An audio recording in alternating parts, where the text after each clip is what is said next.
Hey guys, welcome back. I just want to go over a couple things that we're working on today with this foundation house build. So we just passed plumbing inspection, which is super excited about. Kind of went over that in the last video.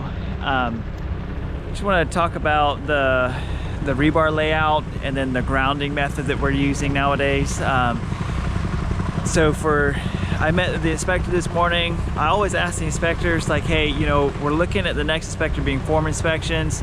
We have forms set up already. I know you're not here to inspect that, but do you see anything that I need to change? Is there anything already that you look at that you would say is bad or right? Now, some inspectors may say, like, you're the contractor, you should know that. But if you're just open and honest, maybe you don't know a lot or that you want to learn, things are always changing with building code. It's worth asking. So he said, yeah, everything looks good.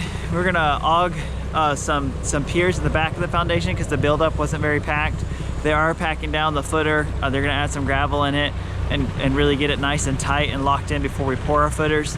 But the thing about the rebar, all of the grounding methods nowadays, at least in Georgia, is to ground through the rebar in the slab instead of just your copper grounding rod. So we are gonna have to take the rebar and tie it up and do like a 90 and bend it up in the wall. We're in the location where we're gonna have the breaker box. So we're gonna do that, and he's gonna see that and say, yeah, okay, we can ground to this, and we'll tie like a acorn nut on it and put our grounding wire to it. And then as well, once we actually build our box, we are gonna put 1 or 2 grounding rods outside as well in addition to that. But you don't have to do that right now for your form inspection before you can pour concrete.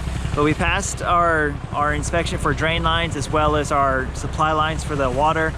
Gas is gonna come through the side of the house. You should not be running that into a foundation. Most inspectors should catch that and keep you from doing that.